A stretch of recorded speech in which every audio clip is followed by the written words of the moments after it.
Hello and welcome to web companion to geography. ये आज हम डिस्कस करेंगे पीएचडी एडमिशन जो होता है डीयू में। उसके पहले एंट्रेंस हुआ करता था, अभी तो वो चेंज हो के अभी बस वो सबको मिला के जो होता है ना, डीयू जेएनयू बीएचयू, उसको मिला के एक ही एग्ज़ाम हुआ करता था। अब तो डायरेक्ट वो नेट से ही ले रहा है। तो ये 2018 का क्वेश्चन है। चलो शुरू करते हैं इसका डिस्कशन। और मैं इसमें आपको बहुत सारे रेफरेंसेस दूंगा, कहाँ से क्या लिया गया है, कैसे क्वेश्चन को मतलब इजीली हैंडल कर सकते हैं। और ये इसका टोटल नंबर ऑफ क्वेश्चन 50 है। पर सभी क्वेश्चन को हमें देखना नहीं है, जो क्वेश्चन ज्योग्राफी से रिलेटेड नहीं है जैसे कि रिसर्च मेथोडोलॉजी हो गया, उसको हम स्किप कर देंगे। तो ठीक है, चलो स्टार्ट करते हैं। तो सबसे पहले देखिए, हाँ एक और बात इसमें, जो इसमें इस पीडीएफ में आंसर की पहले से दिया हुआ है, तो हम डायरेक्टली इसको ये करेंगे, बस थोड़ा सा डिस्कशन करेंगे इसको कहाँ से लिया गया है, क्या करना है, किस टाइप का क्वेश्चन है, वगैरह वगैरह ये सब। ठीक है, तो चलो शुरुआत करते हैं। तो सबसे पहला क्वेश्चन है, when was the survey of India establish. ये तो बहुत ही मतलब रिपीटेड क्वेश्चन है, आप लोगों ने बहुत सारे एग्जाम में दिया होगा, यूजीसी नेट में भी आता है। वेरियस एम एंट्रेंस जो होता है जेएनयू का डीयू का पहले हुआ करता था अलग अलग, अभी बस सीयूईटी हो गया है। तो सीयूईटी में भी बहुत बार रिपीटेड हो चुका है ये। और वेरियस एग्जाम में मैं तो बहुत बार ही देखा हूँ, मतलब 5-6 बार तो मिनिमम देखा ही होगा।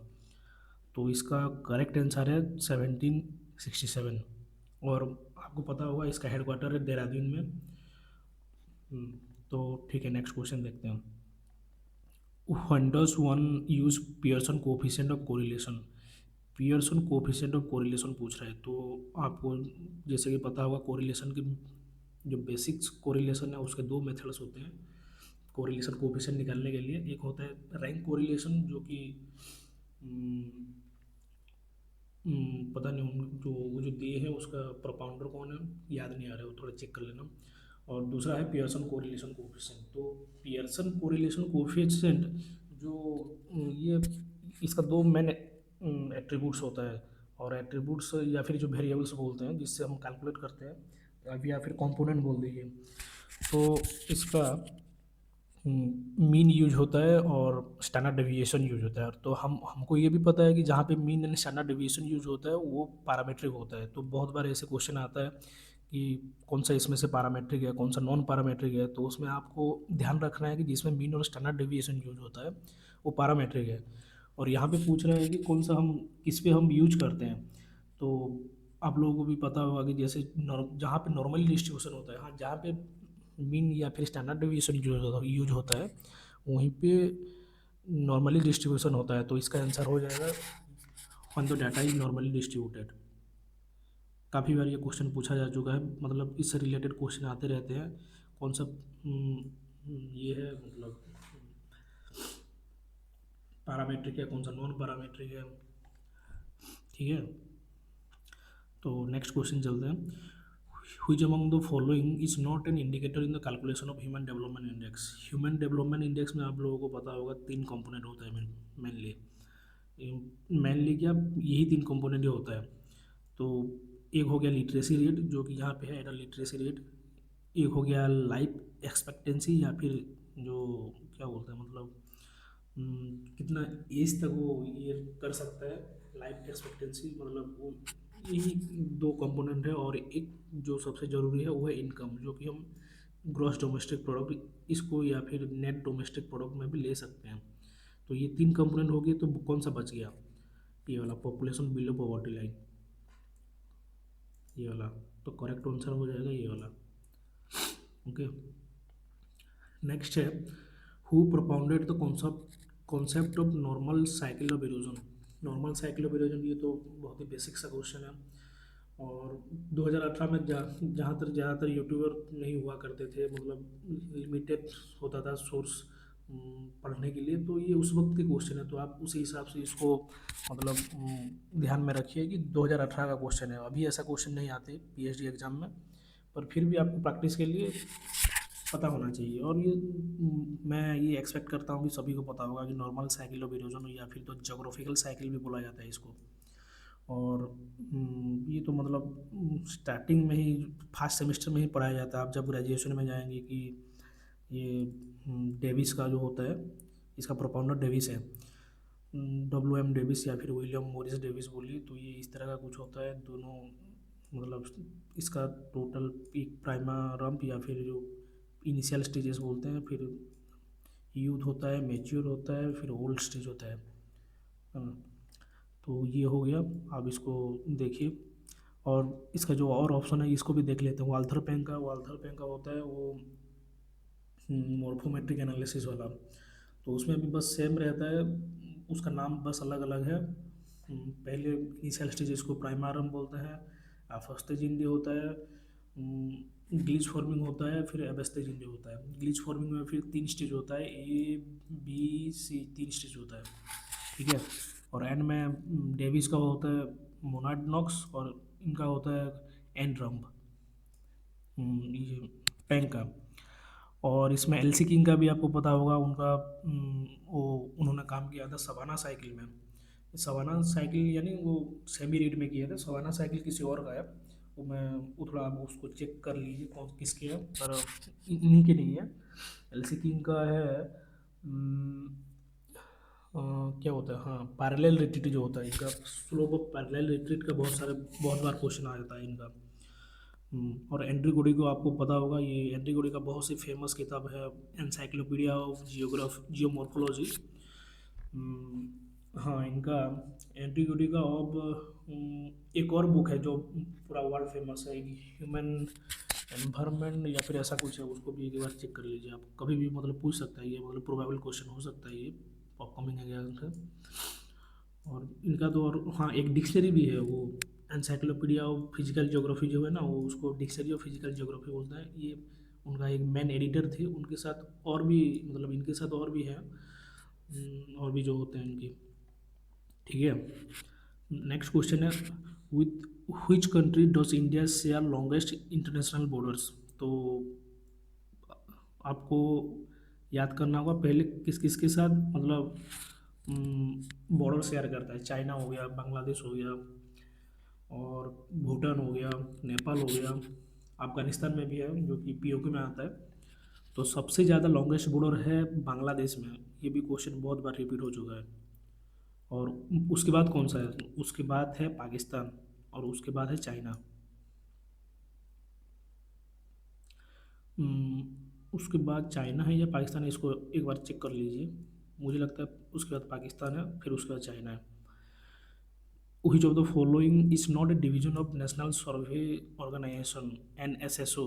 ये ये पॉपुलेशन का मेनली क्वेश्चन है, पर फिर भी आ सकता है। जे पॉपुलेशन जियोग्राफी में आप लोगों को ये पढ़ते होंगे, मतलब मास्टर्स में पढ़ेंगे शायद, या फिर कोई कुछ लोगों का ग्रेजुएशन में भी होता है। सोर्स ऑफ डाटा में मिलेगा ये आपको। NSSO एस्टेब्लिश हुआ था 1950 में। और अभी इसका एक क्वेश्चन भी आया था जो लेटेस्ट एग्जाम हुआ था असिस्टेंट प्रोफेसर वाले में, कि इसका जो राउंड लेटेस्ट वाला राउंड कौन सा है। तो ये 2021 में एक बार हुआ था, फिफ्थ वाला राउंड। फिर अभी नेक्स्ट कौन सा हुआ, इसको एक बार इंटरनेट में चेक कर लीजिएगा। तो इसमें पूछ रहा है कि कौन सा डिवीज़न नहीं है। तो ऑब्वियसली जो computer and cartography and mapping division है ये इसमें नहीं है, बाकी सब है। देखिए डाटा प्रोसेसिंग बिल्कुल सोर्स ऑफ डाटा है। सर्वे डिजाइन, हाँ ये सर्वे, ये नाम में ही सर्वे है। और ये फील्ड ऑपरेशन है। तो तीनों है, ये वाला नहीं है, लास्ट वाला। नेक्स्ट देखते हैं, failure to acknowledge borrow material use in the research. ये वैसे तो रिसर्च मेथोडोलॉजी का क्वेश्चन है, जो मुझे थोड़ा इसमें थोड़ा मैं वीक हूँ, फिर भी हम देखते हैं। तो failure to acknowledge the borrow material use in the research, मतलब जो मटेरियल जो लाते हैं तो उसमें अगर उसको पहचान नहीं पाए तो फेलुअर टू एक्नोलेज बोल रहा है। तो वो क्या होगा। हम्म, तो आप लोगों को पता होगा कि इंडेक्स में तो पता चलता है कहाँ से लाए हैं, उसमें सोर्स रहता है। फुटनोट भी एक सोर्स रहता है। एक्नोलेजमेंट उसका नाम से ही पता चल रहा है कि हम उसको एक्नोलेजमेंट कर रहे हैं। तो ये हो जाएगा प्लेगरिज्म। प्लेगरिज्म आप लोगों को देसी भाषा में बोले तो कॉपी होता है, वो किसी दूसरे ऑथर्स या फिर दूसरे स्कॉलर्स का अगर आप कॉपी किए हैं और उसको बोरो किए हैं यानी लाए हैं अपने किसी बुक्स में, कुछ कुछ मतलब आर्टिकल्स में, कुछ जो आप पेपर वेपर लिखे हैं उसमें, तो वो अगर एक्नॉलेज नहीं करेंगे, हाँ, एक्नॉलेज अगर नहीं करेंगे, कि अगर बोलेंगे नहीं कि मैं इसी ऑथर से लाई हूँ, तो वही हो गया ना, तो एक तरह का कॉपी हो गया, तो उसे बोल देंगे प्लेगरिज्म। ठीक है। नेक्स्ट है the anthropogeography. The term anthropogeography was coined by Ratzel. ये क्वेश्चन भी बहुत बार आता है, एंथ्रोपोजियोग्राफी किसने कॉइन किया था। एंथ्रोपोजियोग्राफी बुल के एक बुक भी है इनका, रैटजेल का। आप लोग कमेंट सेक्शन में बताइए इसका जो कब पब्लिश हुआ था, ये कौन से ईयर में। तो ये बोल रहे हैं कि क्या सिग्निफाई करता है ये क्वेश्चन ना। आपको मिल जाएगा एम ए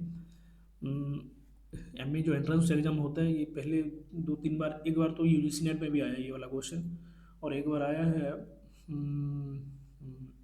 एक यूनिवर्सिटी है जामिया के नीचे वाले जो वेस्ट उत्तर प्रदेश में जो है, वेस्टर्न उत्तर प्रदेश में, वो कौन सा यूनिवर्सिटी है, मेनली इस्लामिक वाला जो होता है, हाँ, अलीगढ़ मुस्लिम यूनिवर्सिटी, उसमें एमए वाले जो एंट्रेंस हुआ है ये 2017 में या फिर 2016 में आया था। मैं ये जब प्रैक्टिस कर रहा था तब से मुझे याद है ये। आप थोड़ा उसमें जब देखेंगे क्वेश्चन प्रैक्टिस, तो उसको थोड़ा देखिए, याद कीजिए। ओके। तो अब इसका आंसर चेक करते हैं। तो ठीक है, देखिए इसका आंसर यहाँ नहीं दिया है, तो मैं इसका आंसर बताता हूँ आपको। Organic theory of state, society and state, ये नहीं होगा। और देखिए ऑर्गेनिक थ्योरी तो दिया है, पर एंथ्रोपोजियोग्राफी उसको सिग्निफाई नहीं करता। The geography of man in terms of individual and races, ये वाले ऑप्शन को भी बहुत लोगों ने आंसर माना है, पर ये आंसर है नहीं। The study of harmonious reciprocal relation of man and nature, हाँ, यही वाला है, ऑप्शन 3।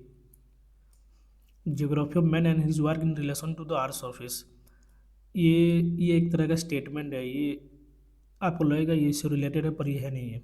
तो ऑप्शन 3 ही तो करेक्ट आंसर। ओके। फिर बोला है रिसर्च डिज़ाइन,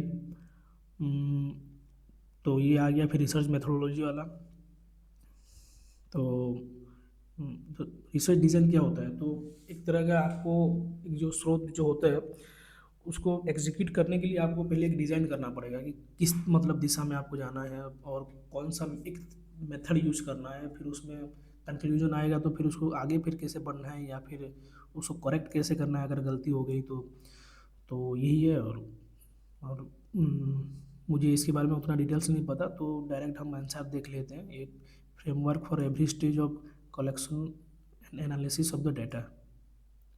ओके, ठीक है। अब इसको थोड़ा चेक कर लीजिएगा। Apart from temperature and precipitation, which of the following is an indicator of climate change, मतलब क्लाइमेट चेंज को इस दोनों को छोड़िए और कौन कौन से हैं। क्लाइमेट चेंज का सोलर एक्टिविटी बिल्कुल है, सी लेवल बिल्कुल बढ़ता है, घटता है, बायोमास भी घटता है। वैसे बायोमास बढ़ा नहीं है, पर अभी घट रहा है, बढ़ता है कुछ कुछ जगह पे, और कुछ पर मैक्सिमम एरिया में घटता ही है। तो ये हो जाएगा all of this. Next question देखते हैं। Which of the following, which among this river is not south flowing, मतलब दक्षिण की तरफ कौन सा नहीं जाता है। ठीक है, गंगा जाता है बिल्कुल, दामोदर बिल्कुल जाता है, कोसी, कोसी भी जाता है, चंबल नहीं जाता। चंबल आप कमेंट सेक्शन में बताइए, चंबल जो प्रोजेक्ट है वो कौन से स्टेट में है। मैं आपको हिंट दे देता हूँ, ये सेंट्रल इंडिया में है। और आप लोगों को ये पता भी होगा कि चंबल की घाटी में जो डकैत जो रहते थे वो पता नहीं, दुर्गा देवी ऐसा ऐसा ही कुछ है उनका नाम, इसलिए चंबल घाटी फेमस है। ओके, चंबल एक रिवर है। और हाँ, ये भी बताइए कि ये किसका ट्रिब्यूटरी है। ओके, कमेंट सेक्शन में बताइए। Which among the following is not a geographical indication good, अच्छा गुड्स, हाँ, कौन कौन सा इसमें इसका गुड्स नहीं है। आप लोगों को पता होगा government of India GI tag देता है, जोग्राफिकल इंडिकेशन टैग देता है वेरियस प्रोडक्ट्स, या फिर जो एक तरह का जो कल्चर को जो प्रमोट करता है, मतलब उसमें कुछ स्पेसिफिकेशन होता है, एक जगह से होता है, उस पर जीआई टैग मिलता है। तो देखते हैं इसमें से कौन सा नहीं है, बोल रहा है। चेट्टिनाड कॉटन, ये बिल्कुल है। ये ये शायद केरला से है। दार्जिलिंग टी आपको पता होगा वेस्ट बंगाल से है। कुर्ग ऑरेंज, ये वाला हाँ ऑरेंज। आप अभी गैस कीजिए ऑरेंज कहाँ पे मिलता है। ये आपको मिलेगा कर्नाटका में। तो ये हो गया कुर्ग, एक डिस्ट्रिक्ट है शायद कर्नाटका में, तो ये उसी का है। हाँ तो बच गया कौन सा, कटन साड़ी। कटन साड़ी नहीं है। ओके। नेक्स्ट बोल रहा है एक cadastral map is an example of, ये हो जाएगा आपका। हाँ अब बोलिए कैडेस्ट्रल मैप कौन से टाइप्स ऑफ मैप्स है। और कैडेस्ट्रल मैप को हम्म, हाँ ठीक है मैं ही बता देता हूँ। कैडेस्ट्रल मैप होता है लार्ज स्केल मैप, जो कि लार्ज स्केल मैप यानी जो स्मॉल एरिया को लार्जली दिखाए, समझिए। तो इसका यूजेस आप कमेंट सेक्शन में बताइए क्या क्या यूजेस है। मैं एक यूजेस इसका बता देता हूँ। इस ये यूज होता है रेवेन्यू में। मान लीजिए आपके गांव के पास रेवेन्यू ऑफिस होगा, रेवेन्यू इंस्पेक्टर का ऑफिस होगा, तो उसमें जो बहुत सारे लैंड बाउंड्रीज होते हैं, अपने जो प्राइवेट प्लॉट्स होता है, तो उसको दर्शाने के लिए कैडेस्ट्रल मैप यूज होता है। और हाँ तो ये हो गया लार्ज स्केल मैप, जो कि स्मॉल एरिया को दिखाता है, और small scale map large area को दिखाता है, जैसे हो गया एटलस। एटलस और वर्ल्ड मैप, ये सब। ओके। एक और चीज़ पूछी जाती है, कैडेस्ट्रल मैप को दिखाने के लिए कौन सा स्केल यूज होता है। तो इसको याद रखना, डायगोनल स्केल यूज होता है। ये भी बहुत बार पूछा गया है प्रीवियस बहुत सारे एग्जाम में। नेक्स्ट है planimeter is an instrument. Planimeter is an instrument, ये आपको मिल जाएगा। प्लानीमीटर आप पढ़ेंगे इसमें, क्या बोलते हैं, प्रैक्टिकल में। प्रैक्टिकल यानी प्लानीमीटर, हाँ या प्रैक्टिकल में आपको मिलेगा। एक इंस्ट्रूमेंट है वैसे। हाँ ये सर्वे में, सर्वे अगर आपका एक कुछ सब्जेक्ट है, पेपर है, कुछ कम यूनिवर्सिटी इसको मतलब करते हैं, ग्रेजुएशन में होता है, तो सर्वे में ये आप शायद किए होंगे। प्लानीमीटर यूज होता है एरिया के लिए, measuring area on the map. Okay. एक होता है रोटामीटर, और उसका एक अलग सा नाम है, वो आप मुझे कमेंट सेक्शन में बताइए। रोटामीटर यूज होता है डिस्टेंस के लिए। मतलब कि मान लीजिए एक मैप में पॉइंट ए से बी तक 5 सेंटीमीटर है, और उसका 1 सेंटीमीटर का 1:10,000 है, तो 1 सेंटीमीटर 10,000 सेंटीमीटर को दिखाता है। ओके। तो ये 5 सेंटीमीटर है, तो ये 50,000 सेंटीमीटर इसका डिस्टेंस है, एक्चुअल डिस्टेंस। ये हो गया इसका यूज रोटामीटर का। आप भी रोटामीटर यूज किए होंगे प्रैक्टिकल में। ये मैप में डिस्टेंस बताता है, वो ग्राउंड में नहीं बताता। ये मैप का जो डिस्टेंस है ना, उसको बताएगा, और आप उसी से इसका जो एक स्केल जो दिया हुआ मैप का, आपको पता होगा बेसिक एलिमेंट होता है स्केल मैप का, तो उसमें आप कैलकुलेट करके इसका ग्राउंड डिस्टेंस निकाल सकते हैं। ओके। ठीक है। नेक्स्ट बोला है what is the Turnitin software use for. ये मुझे नहीं पता, शायद प्लेगरिज्म का, हाँ प्लेगरिज्म का है ये रिसर्च रिसर्च मेथोडोलॉजी से क्वेश्चन है ये। ठीक है।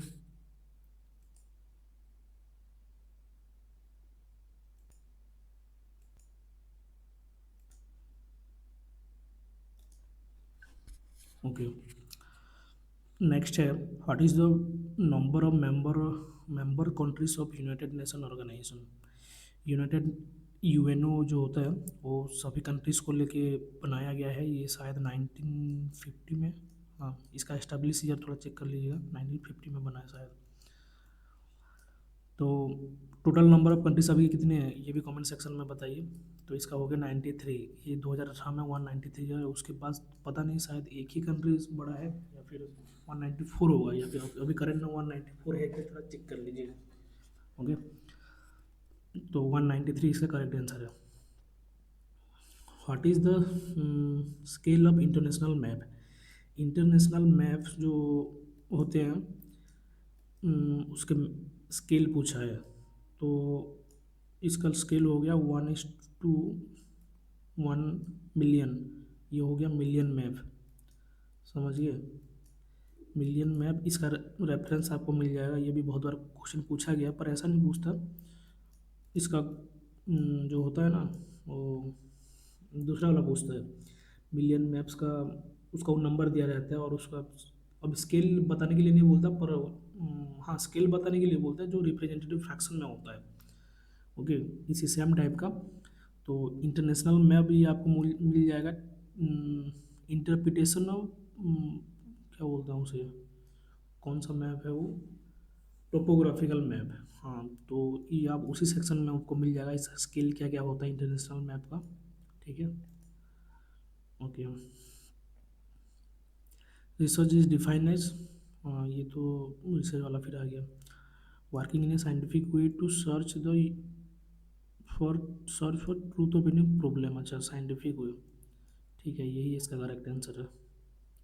Okay, questioner. हाँ, क्वेश्चनर क्या है, बहुत बार क्वेश्चन पूछा जाता है इंटरव्यू में, क्वेश्चनर और शेड्यूल के बीच में डिफरेंस क्या है। क्वेश्चनर एक types of method of data collection है, वो प्राइमरी होता है। और इसमें क्या होता है कि क्वेश्चन को पहले से रेडी करके रखा हुआ होता है, और उसको आप मेल करते हैं, है ना। आप जो रेस्पोंडेंट है उसको मेल कर देंगे, वो इजीली जो होता है उसका मेथड, उसको येस या नो टाइप में करते हैं ज़्यादातर। तो यस करेगा, किसी को नो करेगा, और वो आपको भेज देगा। ये हो गया शेड्यूल। क्वेश्चन मेल क्वेश्चनर बोलते हैं उसे। एक होता है शेड्यूल्ड। शेड्यूल में क्या होता है, आप क्वेश्चन लेके उसी के पास जाएंगे। इसमें क्या होता है, क्वेश्चनर में आप उसको भेज देंगे, मतलब आप उसको फिजिकली जाना नहीं पड़ेगा आपको उसके पास। इसमें आपको फिजिकली जाके पूछना पड़ेगा, और आंसर वो देगा, और आपको नोट करना होगा। ये हो गया शेड्यूल टाइप। और पिछला वाला हो गया क्वेश्चनर टाइप। तो ये इसमें डिफरेंस रहता है, ज़्यादातर इंटरव्यू में पूछा जाता है ये। तो क्वेश्चनर क्या है, ये एक डाटा कलेक्शन मेथड है। Okay, next, another name of the Likert scale. Likert scale, ये भी रिसर्च मतलब मेथडोलॉजी का ही है, लाइकर्ट स्केल। तो इसे बोलते हैं summated rating scale. Okay, green muffler क्या है, ग्रीन मफलर होता है जो पॉल्यूशन को रिड्यूस करने के लिए, कहाँ गया वो, हाँ ये सेकंड ऑप्शन, पॉल्यूशन को रिड्यूस करना होता है, तो उसके लिए ग्रीन मफलर यूज किया जाता है, समझे। Plantation along the road side, जब रोड साइड में प्लांटेशन होता है तो वहाँ पे ग्रीन मफलर यूज होता है। ज़्यादातर आइए आपको मिल जाएगा केरला में, केरला में, और जो हिल स्टेशन वगैरह है ट्रॉपिकल, मतलब पेनिनसुलर इंडिया में, वहीं पे अगर कोई प्लांटेशन हुआ रहेगा तो मिल जाएगा। इसका एक और पहलू भी रहता है, जो उसे ग्रीन मफलर नहीं बोलते, पर कुछ उसका कुछ अलग नाम है।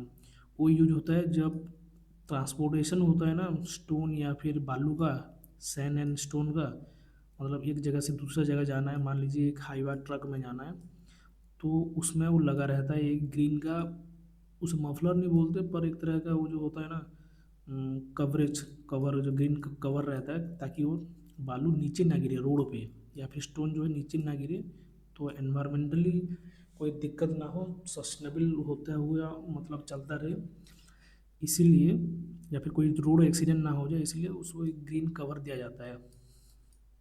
तो उसको भी इससे रिलेटेड करके आप याद कर सकते हैं। ठीक है, नेक्स्ट है sampling which select population at regular interval and give a uniform coverage of population। ये देखो टाइप्स ऑफ सैम्पलिंग हो गया, आप लोगों को पता होगा दो टाइप्स ऑफ सैम्पलिंग होता है। एक होता है रैंडम सैम्पलिंग, एक एक होता है, मतलब एक होता है प्रोबेबिलिटी सैम्पलिंग, एक होता है non probability sampling. Probability sampling में जो है उसमें तीन या चार है शायद। रैंडम सैम्पलिंग होता है, स्ट्रैटिफाइड होता है, सिस्टमेटिक होता है, और क्लस्टर सैम्पलिंग होता है। सॉरी। तो और नॉन प्रोबेबिलिटी सैम्पलिंग में हो गया, जजमेंट सैम्पलिंग होता है, कोटा सैम्पलिंग होता है, स्नोबॉल सैम्पलिंग होता है। ओके, स्नोबॉल वाला थोड़ा चेक कर लीजिए, थोड़ा डाउट लग रहा है ये प्रोबेबिलिटी में आता है कि नॉन प्रोबेबिलिटी में आता है। ठीक है, तो ये बोल रहे हैं जो रेगुलर इंटरवल में होता है, रेगुलर इंटरवल में अगर कुछ जो चीज़ लेते हैं उसे बोलते हैं सिस्टमेटिक सैम्पलिंग। देखिए ये वाला सिस्टमेटिक सैम्पलिंग, ये एक इंटरवल हो गया, ये एक हो गया, ये एक, मतलब सभी सभी में, इसमें 3 सैंपल, इसमें 3 सैंपल, ये टोटल एक पॉपुलेशन है मान लीजिए। तो ये अलग अलग जगह है, अलग अलग जगह नहीं है, मतलब क्या बोलते हैं इसे, हम इसको मान लीजिए डिवाइड कर दिए हैं। तो इससे 3 सैंपल, इससे 3 सैंपल, इससे 3 सैंपल, इससे 3 सैंपल, ये रैंडमली किया गया है। ओके। एक होता है स्ट्रैटिफाइड। स्ट्रैटिफाइड में भी ऐसा किया जाता है, बट उसमें अलग अलग आपको स्ट्रैटा बनाना पड़ेगा। ओके। और स्ट्रैटा कैसे बनाएंगे, वो होमोजीनियस होगा, बाहर से मतलब हेट्रोजीनियस होगा, दूसरे मतलब रिलेटिवली जब देखेंगे हेट्रोजीनियस होगा, पर अंदर से वो कंपोनेंट होमोजीनियस होगा। उस केस में हम यूज करेंगे स्ट्रैटिफाइड। तो इसका हो आंसर, लेकिन पर इसका आंसर है सिस्टमेटिक है इस क्वेश्चन के हिसाब से, वो दूसरा वाला स्ट्रैटिफाइड है। ओके। और सिंपल रैंडम सैम्पलिंग में आप लोगों को पता होगा, जो हैविंग इक्वल चांसेस होता है सिलेक्ट होने के लिए, वो सिंपल रैंडम सैम्पलिंग है। एरियल रैंडम सैम्पलिंग ये वाला मुझे नहीं पता। ओके। ठीक है, नेक्स्ट क्वेश्चन देखते हैं। Where is the geological survey of India located, ये आपको पता होगा कोलकाता में। एक और चीज़ पूछी जाती है, आईएमडी, इंडियन मेट्रोलॉजिकल डिपार्टमेंट, ये है पुणे में। आपको कमेंट सेक्शन में बताना है कि आईएमडी कब एस्टेब्लिश हुआ था। The author of the famous code reality is simultaneously a three-dimensional space which we must examine from three different point of view. Okay. तो ये जो स्टेटमेंट है, ये तो है हैटनर का। तो ये एक्चुअली दिखाता क्या है, आप लोगों को पता होगा, अल्फ्रेड हैटनर जो है, इनका सबसे बहुत बड़ा कंट्रीब्यूशन है जो कोरोलॉजिकल कंसेप्ट है ना, इसमें कोरोलॉजिकली ज्योग्राफी जो हम स्टडी करते हैं, तो इसको एरिया वाइज स्टडी करने के लिए इनका अप्रोच जो था, तो इनका सबसे बड़ा फेमस था। तो इसलिए ये बोल रहे हैं कि एक मान लीजिए एक एक एरिया है, तो इसको हम डिफरेंशियल थ्री डायमेंशन में इसको स्टडी करेंगे, ना कि इसका मतलब क्या सरफेस में प्रेजेंट है, बल्कि इसका ऊपर का स्पेस कैसा है और इसका नीचे वाला जो हिस्सा है उसमें कैसा है। तो इसको 3 डायमेंशन में स्टडी किया जाएगा। ओके। और वो होगा इसका रियलिटी। ठीक है, next. From which place is, हाँ ये वाला, इसका जो दूसरे वाला जो ऑप्शन है ये आपको पता होना चाहिए। हम बोल रहे आपको पता है, ये बहुत बड़े जो मॉडर्न क्लासिकल होता है ना, क्लासिकल मॉडर्न ज्योग्राफी का, तो उसका ये फादर है हेटनर, और ये हेटनर बोल रहा हूँ, हम्बोल्ड और रीटर। यहाँ पे रीटर का ऑप्शन नहीं है, हम्बोल्ड और रीटर, इनका बहुत ही मतलब कंट्रीब्यूशन है। ये परमा परमाफ्रॉस्ट का वो अवार्ड इन्होंने दिया है, और भी बहुत सारे कंट्रीब्यूशन है, आप उसको थॉट में पढ़ेंगे और आपको पता भी होगा। फिर हो गया कांट। कांट का सबसे बड़ा कंट्रीब्यूशन है कि ये मतलब एक टाइप का रिवोल्यूशन लाए थे कि डेस्क्रिप्टिव एनालिटिकल स्टडी होगा ज्योग्राफी का। एनालिटिकल स्टडी के लिए ये लाए थे, जो मतलब एक टाइप का फिलोसॉफिकल है, फिलोसॉफिकल चेंजेस हुआ था इनकी वजह से, मतलब बहुत सारे चेंजेस हुआ था। और ये फादर ऑफ मतलब फादर ऑफ कौन किसके कौन से, मतलब एक बहुत ही इम्पोर्टेंट जो डिबेट हुआ था उसके एक कंपोनेंट का फादर है। आपको कमेंट सेक्शन में बताना है वो कौन से सेक्शन है, कौन से सेक्शन, या फिर एक तरह का एक गुट मान लीजिए। ये एक तरह का अलग से गुट है, ये अलग से गुट है, तो उसमें डिबेट हुआ, तो ये एक गुट का फादर है उसी मतलब टाइप्स ऑफ स्टडी बोल सकते हैं हम। ठीक है, अब उसको कमेंट सेक्शन में बताइए। और हार्ट थ्रोन, ये भी इन्हीं के ही हैं। हाँ, ये दूसरा हिंट दे दिया, ये भी एक ही, ये दोनों एक ही गुट के हैं। आपको बताना होगा वो कौन सा टाइप्स ऑफ स्टडी, या फिर जो गुट जो मैं बोल रहा हूँ आप उसको पता होगा, आप बोलिए उसमें कमेंट सेक्शन में क्या है वो। From which of the following is the journal transaction institutes of Indian geographer, ये बहुत ही बड़ा फेमस मतलब जर्नल है, आपको पता होगा। इंस्टीट्यूट्स ऑफ, नहीं नहीं ये वाला नहीं, इंडियन वाला नहीं, ये होता है ब्रिटिश वाला, British transaction of institutes of geographer. तो वो एक बहुत ही फेमस जर्नल है। तो ये बोल रहा है कि कहाँ से ये पब्लिश होता है? तो ये पब्लिश होता है पुणे में। पुणे में आप लोगों को पता होगा सावित्री बाई फुले यूनिवर्सिटी, या फिर यूनिवर्सिटी ऑफ, पहले पुणे था, वहीं पे ज्योग्राफी है, बहुत ही अच्छा यूनिवर्सिटी है। साइंस को ज़्यादातर फोकस किया जाता है, बीएससी साइंस है, एमएससी साइंस है। तो वहीं पे कुछ मेरा एक दोस्त पहले उसका एडमिशन एक बार हुआ था, तो बोल रहा था अच्छा यूनिवर्सिटी है। ओके, ठीक है। What is the line joining places having equal salinity? ये तो बेसिक्स क्वेश्चन है, आप लोगों को पता होगा। इक्वल सैलिनिटी जो होता है उसको आइसोहेलाइन बोलते हैं हम। आइसोहेल हो गया ये इक्वल सनशाइन वाला, आइसोनैम हो गया क्लाउड वाला, आइसोटैग हो गया विंड स्पीड वाला। ये जो इसका लिस्ट है ना, आप इसको एक बार लिस्ट बना के अपने नोट्स में बना दीजिए, जितना आइसो टाइप्स है, पूरा रेयर से भी रेयर, समझे, जो फेमस वाला नहीं, जो आइसोथर्म आइसोबादी वाला नहीं, जो कुछ अलग अलग जो होता है ना आइसोथर्म, और या फिर जो बहुत सारे इसके नेम्स होते हैं, उसको एक बार नोट कर दीजिए। उसको एग्ज़ाम से पहले एक बार रिवीजन कर दीजिएगा, क्योंकि ये बहुत ही इंपॉर्टेंट है, बहुत सारे एग्जाम्स में ये पूछी जाती हैं। Okay, what is the radius of earth in round figure? Earth का रेडियस होता है ये टोटल, ये मान लीजिए अर्थ है। ओके, डायग्राम थोड़ा इधर उधर हो रहा है, ठीक है, इसको मतलब एक स्पीयर मान लीजिए। हाँ, यहाँ कर देते हैं, एक स्पीयर हो गया। तो ये अगर इसका सेंट्रल पॉइंट हुआ, तो ये हो गया इसका रेडियस, और टू रेडियस हो गया, यानी 2 इंटू रेडियस हो गया, या फिर 2r हो गया। ओके, आपको बताना है सर्किल का एरिया क्या होता है, 2πr, मैं भी बोल दे रहा हूँ। ओके, ठीक है, 2πr।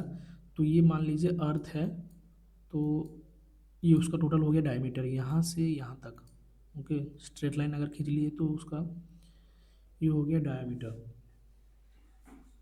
स्ट्रेट लाइन मतलब एक पॉइंट से एक पॉइंट, इसको अगर टोटली 360 अगर दिखा दें तो वो हो जाएगा सरकमफेरेंस। तो यहाँ पे अगर मान लीजिए बीच वाला है, तो ये हो गया 1r, मतलब रेडियस एक तरफ का, और रेडियस का अगर इंटू 2 कर दें, इसका 2 गुना कर दें, तो हो जाता है डायमीटर। ओके, यानी diameter is equal to 2r, 2 into radius. तो इसका ये फैक्चुअल क्वेश्चन है, तो इसका डायमीटर ऑफ अर्थ कितना है? टोटल है, वैसे मानते तो हैं 12,000 किलोमीटर पर, तो इसका रेडियस हो जाना चाहिए 6,000 किलोमीटर। ये यहाँ पे पर वैसे माना है 8,000 किलोमीटर, जो भी ठीक है, मतलब आप एक बार चेक कर लीजिए। मुझे लगता है 6,000 किलोमीटर हम लोग मतलब राउंड में मानते हैं डायमीटर ऑफ ये रेडियस ऑफ अर्थ, और इसका डायमीटर हो जाता है 12,000 किलोमीटर। ओके, नेक्स्ट है क्रॉस कल्चरल स्टडीज़। हाँ, क्रॉस कल्चरल स्टडीज़ किसका एग्जाम्पल है? ओके, ये भी एक रिसर्च मेथोडोलॉजी का ही क्वेश्चन है शायद, तो इसका आंसर है कंपैरेटिव डिज़ाइन। मुझे ये नहीं पता, तो इसको स्किप कर दें। Modern technology that provide instantaneous geographical coordinates. अच्छा हाँ, जो टेक्नोलॉजी होता है, जो अभी का जो टेक्नोलॉजी है, जो फटाक से दे दे कोऑर्डिनेट्स वगैरह, XYZ जो भी है, अपनी given place at any time, मतलब एक कोई भी ऐसी जगह किसी एक स्पेसिफिक टाइम में उसको दे दे, तो उसे क्या बोलते हैं? सिंपल GPS, डेली हम यूज करते हैं। आप लोगों को कमेंट सेक्शन में बताना है कि GPS कितने नंबर्स ऑफ सैटेलाइट यूज करता है, ये बहुत बार क्वेश्चन आता है। Which pattern of the distribution is presented by static RN equal to 2.15? ये भी बहुत ही इंपॉर्टेंट क्वेश्चन है, आप इसको पूरा नोट कर लीजिए, बहुत बार पूछा ये, पिछली बार एक असिस्टेंट प्रोफेसर वाले में भी पूछा था। नियरेस्ट न्यूबर एनालिसिस आपको पता होगा, ये प्रैक्टिकल ज्योग्राफी में भी आपने पढ़ा होगा, अर्बन या फिर सेटलमेंट ज्योग्राफी में भी प्रैक्टिकल में किया होगा। इसका जो प्रोपाउंडर थे क्लार्क एंड इवेंस बोल के थे, दो इकोलॉजिस्ट, नहीं इकोलॉजिस्ट नहीं है ये, शायद बोटनिस्ट हैं। हाँ, दो बोटनिस्ट हैं, इन्होंने प्रोपाउंड किया था। तो इसका टोटल 3 होता है, एक होता है मतलब जो RN वैल्यू जो होता है, ये फॉर्मूला इसका होता है, तो उसमें सब निकाल के जब रिजल्टेंट जब निकलता है, तो उसमें RN वैल्यू आइदर 0 होता है, या फिर 1 होता है, या फिर 2.15 होता है। इसका 3 मतलब नंबर ऑफ इंडेक्स है, ये तीनों इंडेक्स में ही ये रिजल्टेंट आएगा। ओके, तो इसके अंदर ही आएगा। मान लीजिए 0 हो गया तो ये क्या होगा, क्लस्टर है, यानी इसका मीनिंग सेटलमेंट क्लस्टर है। ये इसका स्पेसिंग को दिखाता है। नियरेस्ट नीबर एनालिसिस में हम क्या देख पा रहे हैं, स्पेसिंग पता चलता है, स्पेसिंग ऑफ द सेटलमेंट। और 1 है तो 1 है तो 0 है तो इसका हो गया क्लस्टर। 1 है तो रैंडम है, और ये 2.15 है यूनिफॉर्म। तो यहाँ पे ऑप्शन होगा uniform. Uniform is the correct answer. Which among the following state of India is the wettest in terms of rainfall? हाँ, ये भी बेसिक्स क्वेश्चन है, आप लोगों ने बचपन से पढ़ा होगा। सबसे वेटेस्ट होता है, सबसे ज़्यादा बारिश होता है, सबसे मतलब आप लोगों को कमेंट सेक्शन में बताना है कौन मतलब कितने सेंटीमीटर का एनुअल रेनफॉल होता है उस जगह में। ये आपको पता होगा, मैसनाराम जो होता है मेघालय में, उसमें ये सबसे ज़्यादा वेटेस्ट है। बल्कि टोटल वर्ल्ड का ही बोल दीजिए, इंडिया का तो नहीं, पूरा वर्ल्ड का वेटेस्ट है ये। तो आप लोगों को बताना है टोटल कितना सेंटीमीटर ऑफ रेनफॉल होता है एनुअली। नेक्स्ट क्वेश्चन देखते हैं। In electromagnetic spectrum wavelength of the visible band ranges from. आपको पता होगा, ये रिमोट सेंसिंग में पढ़ते हैं। एक होता है ईएमआर, इलेक्ट्रोमैग्नेटिक रेडिएशन, जो निकलती है सन से। सन का जो रे आता है वो आप इसमें भी पढ़े होंगे क्लाइमेटोलॉजी में, कि जो जिसका ज़्यादा बड़ा होता है क्या,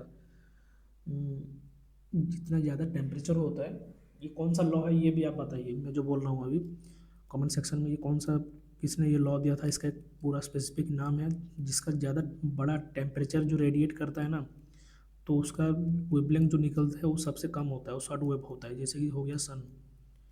और जिसका कोल्ड है, मान लीजिए उससे रिलेटिवली कम टेम्परेचर है, जैसे अर्थ हो गया, तो उससे निकलेगा लॉन्ग वेव रेडिएशन। तो अर्थ से ये ईएमआई जो निकलता है, तो ये ब्रॉडली बोले तो शॉर्ट वेव रेडिएशन। पर इसमें से भी बहुत सारे डिवाइड हुए हैं। तो ईएमआई जो निकलता है उस पर आप लोगों को मिल जाएगा, गामा रे मिल जाएगा, एक्स रे मिल जाएगा, फिर विजिबल मिल जाएगा। तो विजिबल में पूछा है, विजिबल बैंड का इसका रेंज कौन सा है। तो इसका रेंज आप लोगों को पता होगा, ये सबसे बेसिक से 0.4 टू 0.7 माइक्रोमीटर। ये ई तरफ का जो होता है ये होता है माइक्रो, और ये एम होता है मीटर, माइक्रोमीटर। ओके, ठीक है, नेक्स्ट देखते हैं।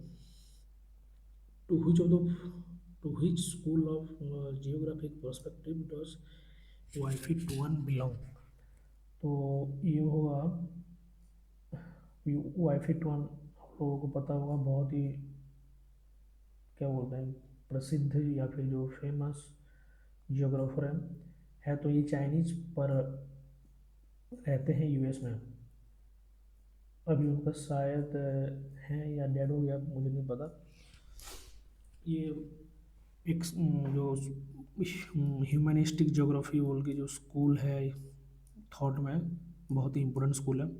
अभी मतलब सबसे ज़्यादा जो रिसर्च होता है ह्यूमनिस्टिक स्कूल में होता है, थॉट का मैं बारे में बोल रहा हूँ।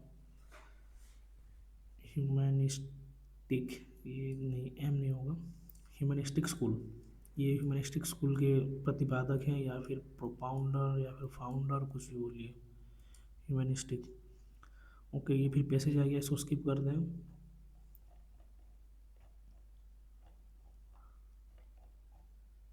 ये फिर डेटा इंटरप्रिटेशन वगैरह आ गया।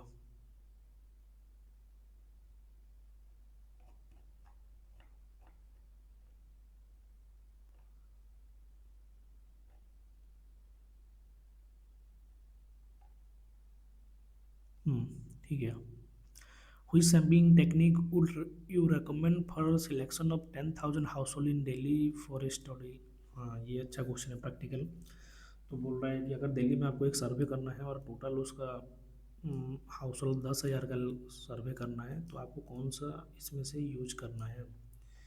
तो दिल्ली में आप लोगों को जैसे कि पता होगा, बहुत ही क्या है, एक मेल्टिंग पॉट है नॉर्थ इंडिया का, जो हर तरह से लोग वहीं पे आके रहते हैं। नॉर्थ ईस्ट वाले भी रहते हैं, मेनली पंजाबी से भी रहते हैं, और बिहार के भी रहते हैं, यूपी के भी रहते हैं, साउथ वाले भी रहते हैं, महाराष्ट्र के भी रहते हैं, आंध्र के भी रहते हैं, चाइनी और तमिलनाडु के भी जो लोग हैं, तमिल पीपल वो भी रहते हैं, तो एक तरह का एक मेल्टिंग पॉट है। तो वहीं पे अगर आप लोगों को हाउस होल्ड सर्वे अगर करना है, हाउस होल्ड 10,000 हाउस होल्ड का अगर कुछ आपको डेटा लेना है, तो आपको क्या करना होगा उसमें, कौन से मेथड यूज करना होगा। तो रैंडम सैम्पलिंग का जो होता है, तो मैं आप लोगों को अभी पिछली मतलब कुछ ही देर में आपको बताया था कि जो जहाँ पे हेट्रोजीनियस पॉपुलेशन होता है, तो उनको हमें मतलब क्लस्टर क्लस्टर करके, क्लस्टर नहीं बोलते उसको, एक तरह से मतलब पास पास रखना पड़ेगा जो जो होमोजीनियस है।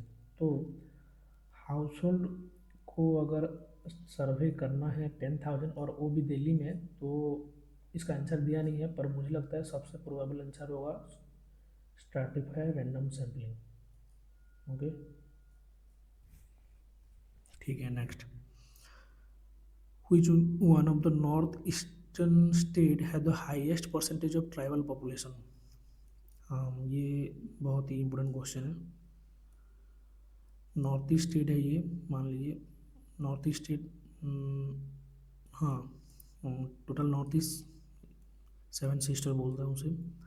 सेवन सिस्टर में सबसे highest percentage of tribal population, ये एब्सोल्यूट नंबर नहीं पूछ रहा है। एब्सोल्यूट नंबर में आपको मिल जाएगा, सबसे एब्सोल्यूट नंबर में यूपी में है।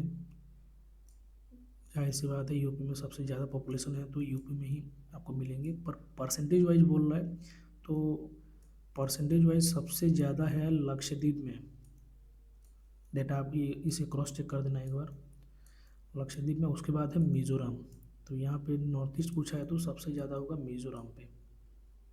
ओके, नेक्स्ट है all places with municipality corporation cantonment board और notified area committee are known as, ये डेफिनेशन है, समझे। आप लोगों को पता होगा अर्बन जियोग्राफी या फिर सेटलमेंट जियोग्राफी में आपने पढ़ा होगा, इंडिया में जो सेंसस में जब काउंट होता है कौन सा अर्बन है कौन सा रूरल है, तो उसका दो डेफिनेशन है, एक होता है स्टैट्यूटरी टाउन का, एक होता है सेंसस टाउन का। ओके, तो ये हो गया स्टैट्यूटरी टाउन, जो म्यूनसिपैलिटी हो गया, कॉरपोरेशन हो गया, कैंटोनमेंट। कैंटोनमेंट बोर्ड मतलब मिलिट्री वालों का। जैसे उत्तराखंड में कोई एक मिलिट्री कैंटोनमेंट है, तो वो भी उसको अर्बन माना जाएगा। एक एनएसी है, नोटिफाइड टाउन एरिया है। तो वो हो जाएगा, म्यूनसिपैलिटी तो है ही। तो इसको बोलते हैं स्टैट्यूटरी टाउन। एक होता है सेंसस टाउन। सेंसस टाउन में बहुत बार पूछा जा चुका है क्वेश्चन। सेंसस टाउन का जो क्राइटेरिया होता है ना, उसमें 400 मिनिमम, क्या उसका डेंसिटी होना चाहिए, 400 पर square kilometre, 400 number of people, total number of people होना चाहिए 5,000। और हम्म, और होता है एटलीस्ट 75% जो होते हैं man male population, male man population, यानी मैन वर्किंग पॉपुलेशन। अभी जो चेंज हुआ है, ये भी बहुत ही मतलब माइन्यूट सा चेंज हुआ है। सबसे पहले मैन नहीं था, पर अभी मैन हो गया है। तो मैन और माइनर जो होते हैं ना, वर्कर, माइनर नहीं बोलते, मैन होता है, एक नॉन मैन होता है शायद। तो मैन जो वर्कर होते हैं, जो एटलीस्ट 6 महीने तो काम करते हैं 180 डेज तक, तो उसे बोलते हैं मैन। और उन्हीं में से मेल पॉपुलेशन में से अगर 75% अगर population minimum non agricultural activities में अगर इन्वॉल्व हैं, तभी जाके वो होगा। ये एक क्राइटेरिया हो गया, वो डेंसिटी वाला हो गया, पॉपुलेशन वाला ही हो गया। ओके, वही है इसका डेफिनेशन सेंसस टाउन का। आप लोगों को बताना, ये जो डेफिनेशन है, ये कौन से ईयर में दिया गया था। वैसे बहुत बार चेंज हुआ है, पर ये सेंसस टाउन और स्टैट्यूटरी टाउन वाला जो डेफिनेशन है, ये कब आया था। Reasoning from the general to particular, ये रिसर्च मेथोडोलॉजी का क्वेश्चन है। जो दो बेसिक्स टाइप्स ऑफ रीजनिंग होता है ना, ये होता है इंडक्टिव, एक होता है डिडक्टिव। इंडक्टिव में क्या करते हैं, जो जनरल टू स्पेसिफिक होता है, नहीं नहीं, स्पेसिफिक टू जनरल होता है। तो इसमें क्या होता है, हम स्पेसिफिक स्टडी करते हैं।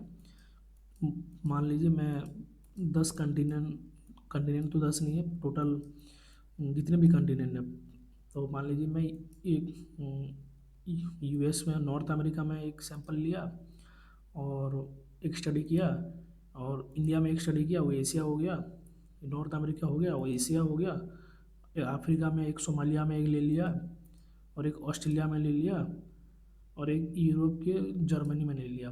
तो सभी के सैंपल को मैं जब स्टडी करूँगा तो उससे मैं एक जनरलाइज, एक मान लीजिए मैथमेटिकल मैं एक फार्मूला कुछ रेडी किया सभी से एक एक, और सभी को मैं मिला के एक ही फार्मूला निकालूंगा जो सभी में लागू होता है होगा, सभी में काम आएगा जिसमें, तो उसे बोलते हैं स्पेसिफिक टू जनरल। ये हो जाता है इंडक्टिव टाइप ऑफ रीजनिंग या फिर इंडक्टिव रिसर्च। हाँ, रिसर्च तो नहीं बोलते, इसको रीजनिंग बोलते हैं। एक होता है डिडक्टिव, जो कि जनरल वाले से स्पेसिफिक में जाता है। एक जनरल फार्मूला किसी ने दिया है और उसको मान लीजिए किसी ने अप्लाई किया न्यूजीलैंड में, तो न्यूजीलैंड में जब तक ये पहुँचेगा धीरे धीरे, मतलब छाँट छाँट के, तो एक जो रह जाएगा उसे बोलते हैं डिडक्टिव रीजनिंग। तो जनरल टू पार्टिकुलर, यानी जनरल टू एक स्पेसिफिक तक अगर जाना है तो ये हो जाएगा डिडक्शन, डिडक्टिव। तो नेक्स्ट है, इन हुई state of India is Rayalaseema located. आप लोग अगर साउथ मूवी देखे होंगे तो ये आपको पता होगा, रायलसीमा होता है आंध्र प्रदेश में।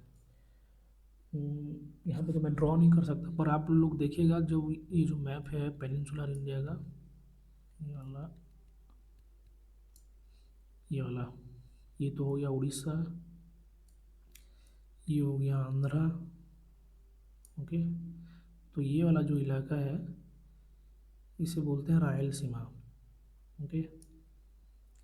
यहाँ पे आपको अनंतपुर एक बड़ा मतलब जो इसका जो मेन जो जगह है अनंतपुर मिल जाएगा। यहाँ पे एक और चीज़ आपको मिलेगा जो पूछी जाती है, या फिर आप लोग अगर मूवीज़ देखते हैं तो उससे आपने बहुत बार नोटिस किया होगा, एक टाइप का मतलब सूखा एरिया जहाँ पे ड्रॉट प्रोन एरिया होता है, उसे बोलते हैं रायलसीमा एरिया, जो कि साउदर्न की तरफ है। अभी का जो आंध्र प्रदेश है, जो डिवाइडेड आंध्र प्रदेश, उसके साउदर्न रीजन में है। और यहाँ पे एक जो फॉरेस्ट है, आप लोग ने पुष्पा मूवी देखी होगी, पुष्पा मूवी में जो एक जो फॉरेस्ट है जहाँ पे लाल चंदन का तस्करी दिखाया गया है, तो वो फॉरेस्ट, उसका नाम क्या है, वो बहुत ही फेमस क्या है, वाइल्ड लाइफ सेंचुरी है या फिर कुछ नेशनल नेशनल पार्क नहीं है, वाइल्ड लाइफ सेंचुरी है शायद, या फिर बायोस्फीयर रिजर्व है। तो आप उसको कमेंट सेक्शन में उसका नाम बताइए, मैं किस कौन से फॉरेस्ट के बारे में बोल रहा हूँ। ओके, मैं आपको हिंट दे दिया, आप लोगों ने अगर पुष्पा देखी होगी तो आपको पता होगा, तो ये उसी एरिया में है, ओके। और ये भी कुछ कुछ बार सुनने को मिलता है कि ये जो इलाके में बहुत क्या होता है, क्रिमिनल एक्टिविटी बहुत है। क्रिमिनल एक्टिविटी मतलब सब भाइयों का राज चलता है, जो दादा गुंडा जो लोग जो रहते हैं, ओके, ठीक है। नेक्स्ट है, टोटल 50 क्वेश्चन है, अब 2 क्वेश्चन बचा है। तो नेक्स्ट है, थोड़ा वेट कीजिए, हाँ, निकोलस स्पाइकमैन। आपको पता होगा ये पॉलिटिकल ज्योग्राफी से रिलेटेड है। निकोलस स्पाइकमैन ये अमेरिकन नाम, मतलब क्या थे ये, शायद नाभल, कुछ नाभल ऑफिसर थे ये। तो इन्होंने डिफाइन किया था रीमलैंड, ये एक वर्ड दिए थे रीमलैंड बोल के। तो हम्म, वो मतलब उसका मीनिंग क्या है, उसका सिग्निफिकेंस क्या है, सिग्निफिकेंस नहीं, उसका मीनिंग क्या है, क्या मतलब उसका डेफिनेशन क्या है, तो उन्होंने क्या डिफाइन किया था। तो उन्होंने डिफाइन किया था एक peripheral region specially one with the political and strategic significance, okay. Island nation नहीं है, सेंट्रल और most important part of the area of the field of activity ये भी नहीं है। उन्होंने बोला था स्ट्रैटेजिक सिग्निफिकेंस होगा, जो कि मेनली वाटर भी होता है और लैंड भी होता है, यानी सी भी होता है और लैंड मास भी होता है, ओके। दोनों को मिला के इन्होंने दिया, मतलब दोनों को मिला के बोला था कि ये रीमलैंड है बोल के, जो कि पेरिफेरल रीजन में मेनली होता है। ये देखिए, ये लिखा है यहाँ पे peripheral region specially one the political and strategic significance. Political significance हो गया इसका दूसरे कंट्री से, हाँ, मतलब यातायात जो होता है, ट्रांसपोर्टिंग वगैरह। स्ट्रैटेजिक सिग्निफिकेंस हो गया, उसमें भी आता है ब्रॉडली ट्रेड कर सकते हैं आप स्ट्रैटेजी, तो आपको दुश्मन को हरा सकते हैं अगर पानी में है, मतलब नेवल में है। खाली लैंड मास होगा तो आप नहीं कर पाएंगे। तो ये एक तरह से आपको इसको समझिए, ओके। तो इन्होंने एक पेपर जो इनका जो एक बुक है शायद वो 1944 में पब्लिश हुआ था, जियोग्राफी ऑफ पीस, बहुत बार क्वेश्चन आ चुका है इसका। ठीक है, इसके साथ एक और है जो हेल्फोर्ड मैकिंडर। ओके, वो ब्रिटिश वाले हैं, ये अमेरिकन है। हेल्फोर्ड मैकिंडर का जो हार्टलैंड कॉन्सेप्ट है उसको भी आप लोगों ने पढ़ा होगा, बेसिक्स है। ठीक है, नेक्स्ट क्वेश्चन देखते हैं। द पर्पज ऑफ स्ट्रैटिफाइड, फिर आ गया स्ट्रैटिफाइड, देखिए।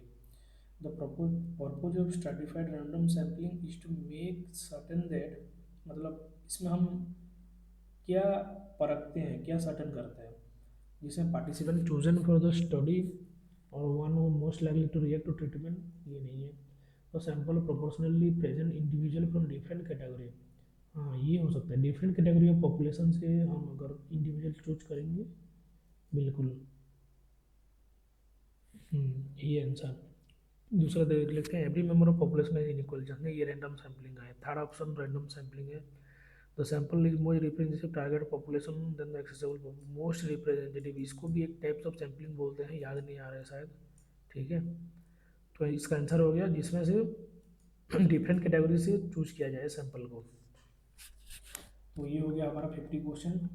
आप लोग बताइए आप लोगों को कैसा लगा ये सेशन, और जो भी डाउट्स है आप लोग मतलब कमेंट सेक्शन में बताइए। इसको लाइक कीजिए, सब्सक्राइब कीजिए, और आने वाले समय में मैं बहुत सारे एमसीक्यू क्वेश्चन लाऊंगा जो प्रीवियस एग्जाम में कहीं ना कहीं पूछा गया है।